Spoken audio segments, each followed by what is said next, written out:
Getting started in the TTRPG hobby can be intimidating for some people.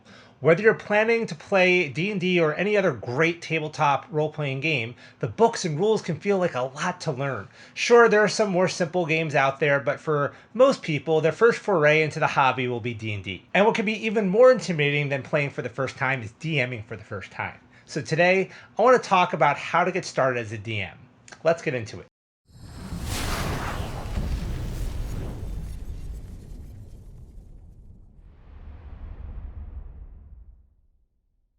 Hello, everybody. I'm Joe, and this is the GM Toolbox, your go-to place to get all the tools you need to enhance your TTRPG games. Before we get started today, if you enjoy the content I'm bringing you and you want to see more, please help support the channel by taking a moment to subscribe and hit that like button. I know many people watch my videos and you don't always take the time to hit the like and subscribe, and I get it, but I don't want to have to start giving you subliminal messaging, so why don't we just do that now?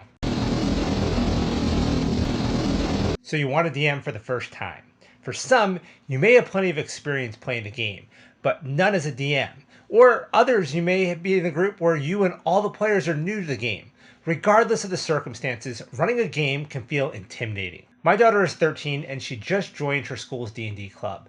Her friends nominated her to be the DM for their table. Most of them have either never played or played very little, and when they did, they didn't really use the rules all that much. Of all of them, my daughter probably has the most experience, but still not all that much. So, of course, she came to me to ask for some help, which I'm happy to provide. Besides giving her books, a DM screen, tons of dice, and other tools for the job, I want to teach her actually how to be a DM. So this got me really thinking about it.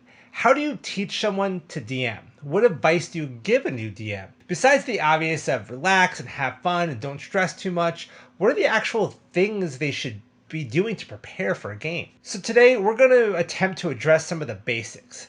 This topic will likely span many videos, as I'd like to use my daughter's experience as a basis for what topics we need to address. So let's start by meeting her. So this is my daughter, Gabby. Gabby, say hi to everybody. Hi. So you joined your D&D club with some friends, and the club breaks everyone into like tables of what, about 4 to 6 people? Yep. And each table has a DM, and you're the DM for your friends, right? Yep. How you feeling about that? Are you a little nervous? Yeah.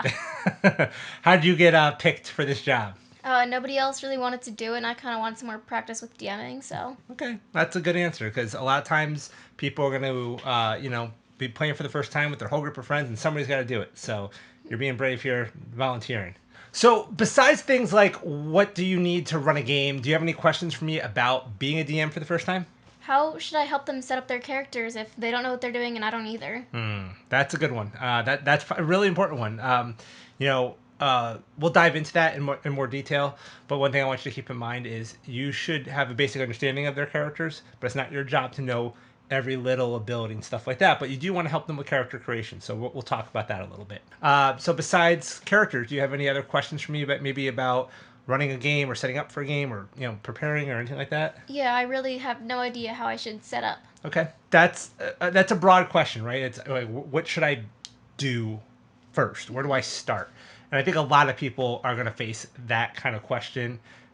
So I think what we'll do today is we're going to dive into maybe both those questions and a couple other little things, just on where people should get started. What's the first things they should be doing in order to run a game for the first time with when they've never done it before, right?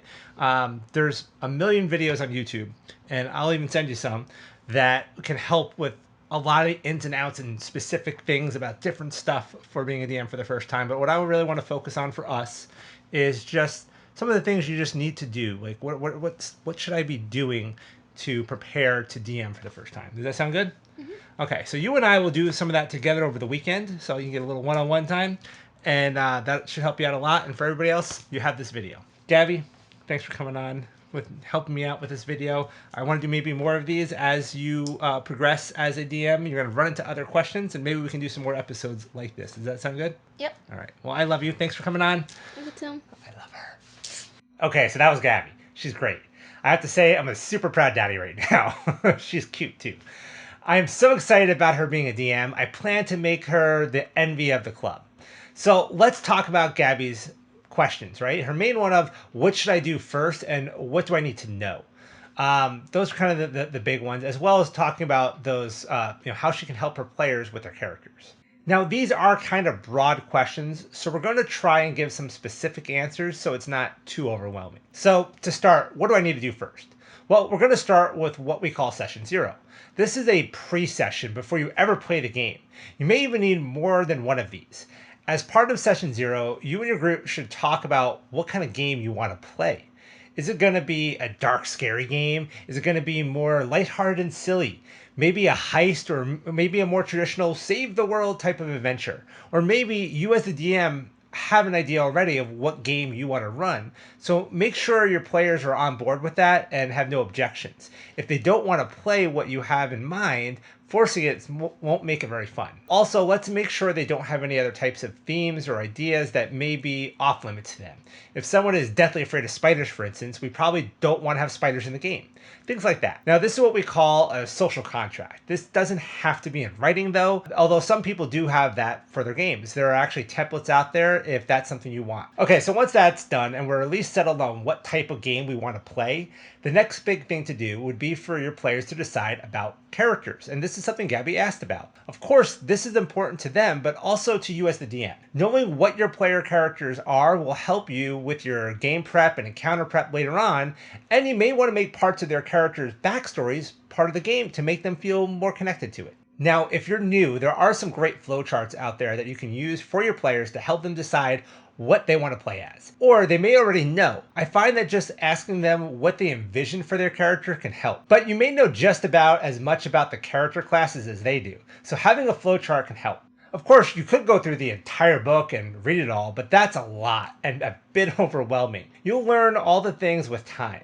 It may be easier to figure out what they want to play, and then you can focus in on just those first 3 levels of those classes. That will give you a good understanding of what these characters are capable of and what they're about. Now, let me be clear here. You do not have to do that, but it also can't hurt. Your job is not to know every in and out of every character ability. I just want you to have an idea of a fighter is going to have high AC and hit stuff with a sword, and can occasionally get some extra attacks on his turn, while the wizard's going to sling spells and buff the group. High level stuff. As the DM, you're going to be doing a lot, but it's up to your players to know their characters well. This is really their only job. So now we have an idea of a game and we know what our players want to be. So it's time for them to roll up their characters. Now, you can certainly help with this if you have the knowledge, but if you don't, it won't hurt to be there with them while they're doing it, because it's an opportunity to learn about the character classes and even their image of their character, their personality, background, stories, and other things like that. Now, if you can get a copy of their character sheet, this will be helpful. If you're using digital tools like D&D Beyond, this is even easier. In fact, a digital tool can really help new people create characters easily without missing anything. There are lots of tools out there besides D&D Beyond as well.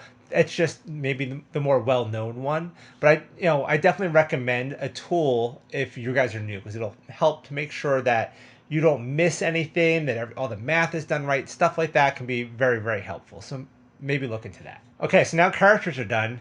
So now it's time for you to prepare your game. Since it's Gabby's first time ever running a game, she's going to use a pre-written module. Of course, you can homebrew your adventure, but I think it's smart to use something pre-made if it's your first time ever. You can always make modifications to it and make it your own. In fact, I highly encourage that, and Gabby and I will be doing just that together. She's going to be running Rise of the Drow from AAW Games. It's a full level 1 through 20 adventure with lots of side quests and has a bit of a sandbox to it as well, which is really great. The main story stays on rails, but it has all this other stuff she can do as well. So I think it'll be a really great first module, a really cool learning experience for her. It also has all the maps and monsters and everything she needs all in that one book.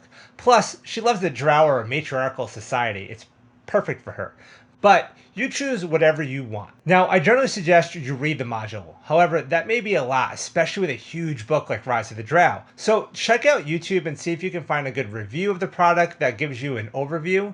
Most modules will also have a summary in the beginning. Even better, each chapter should have a summary. So if you go through and just read those summaries, you'll have a good idea of the full story without having to read the whole thing. This will help you out in your individual game preparation to know what's coming down the road at a high level. However, we still need to prepare for our first game, so we do want to at least read the first chapter. This will likely cover our first several sessions in most cases. This is something you'll be doing throughout the campaign, reading the chapter ahead of your sessions and preparing. Once you have done that, you can really start to prepare your game. So what does that look like? Well, there will likely be some NPCs, and we want to see what part they're going to play. Often these NPCs become a regular part of your story and some of your characters interact with a lot. So make sure you know a bit about them. What is their personality, their motives, their fears, things like that. Your players will often surprise you with odd questions, so it's good to know at least a bit about the bigger NPCs. Then we want to know what encounters are coming. An encounter isn't always combat. It could be a social interaction, a puzzle, or some kind of exploration. But it could also be a fight, so let's list these out. For those social encounters, just like our NPCs we mentioned earlier, let's have an idea of what these conversations will be and try to have an idea of what these people know so they can answer questions. Often, this is going to be the quest giver, so the party will ask things about the mission. Ask yourself, what would I ask if I was the player? If you can answer that, you're off to a great start. Also, be prepared for that player that wants to negotiate for more money. This is almost always a thing. So figure out what it'll take to convince the NPC to pay them more. Generally, the player will make a persuasion check to make this happen. So they'll have to roll a d20 and add their persuasion skill and beat whatever DC, which stands for difficulty check, you set. Maybe this is a low DC like 10, or maybe you want it to be a little higher like 15. A good guide is 5 is easy, 10 is moderate, 15 is hard, 20 is difficult, and 25 is very difficult. You're going to be setting DCs a lot throughout the game, so it's a good guide to have in your head. Maybe even write that down on a sticky note and put it on the back of your GM screen. If there's going to be a puzzle or a riddle, you want to make sure you know what the answer is and what any clues are. And sometimes players might not be able to solve it, so think of other ways you can help them to get that answer or a workaround or something like that. Worst case scenario, you have them roll some checks and you can help them give them an answer. They roll an intelligence roll and you say, well, you know what, you noticed that this writing translates to something, or this language, or you've seen this before, or hey, you spotted a lever. Whatever it may be, give them a backdoor way of resolving a puzzle. Finally, let's work on the combat, because that's where a lot of the game time will be spent. What maps do you need? If you can, draw them out ahead of time. If you don't have a dry erase grid map, go to the dollar store and get some cheap wrapping paper with the grids on the back. It's easy and cheap and it works great. For tokens, you can use whatever you want. You don't need minis. Use pennies or washers or candy or rocks or Legos or whatever. Candy is actually a really fun one for monsters because they can eat the candy when they kill the monster. Speaking of the monsters, you're going to want to have the stat blocks ready so you know what they can do.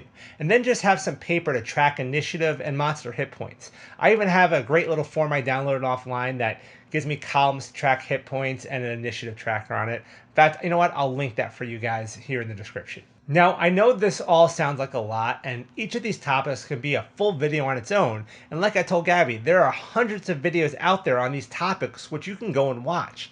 But I wanted to give you an idea of some of that initial preparation. What I don't want you to do is overthink it. Remember, this is a game, and the goal is for everyone to have fun. Your first session is not going to go perfect, and you're not going to know all the rules. Stuff will come up and you won't have an answer. Don't worry, just relax. The beauty of this game is when you don't know, just make it up. Ask for a roll, or if you don't want to ask for a roll, just say, yeah, that worked. The first rule of D&D is the rule of cool. If the player wants to do something and you're not sure about how that works with the rules, ask yourself, is this cool? Will it break anything and it will make it not fun for anybody else? If it is cool and won't make it not fun, just say yes. If everyone is having a good time and laughing and cheering, you had a successful game. Okay, I'm going to give you a quick piece of maybe tougher advice. And this one will take some time to get comfortable with. Don't worry about hitting your players with the monsters. They may go down, but that's part of the game. If there's no risk, there's no reward. It's that feeling of overcoming the odds that makes for the best moments. So just don't be afraid to pull your punches. We want our players to win. We want them to succeed. We don't want them to die, but we want them to feel like they might. With time and experience, this will get easier and easier. I wish I could just give you all the advice in the world, but that video would just take too long. So let's just start here. Let's take a breath, grab that player's handbook, and dive in with your players and prepare to have fun above all else. Now, if there are topics that you feel you need to dive deeper into, go on YouTube and check it out. There are so many great, wonderful content creators out there that have made tons of videos on specific topics. Check out people like Matt Covell or Jenny D or the DM's Layer or Matt Mercer. They've all put out lots of really great videos that can help you with specific topics. In the future, I will release more in this series as Gabby comes to me with some more questions. We'll use that to help you guys out as well to kind of grow as a DM.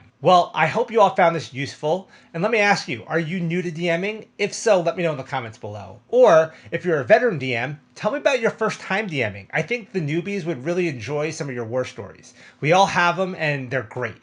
And if you have a piece of advice for the newbies, please share that as well. Well, that's it for today, folks. Thank you for coming on this journey with me, and I'll see you next time. Yippee.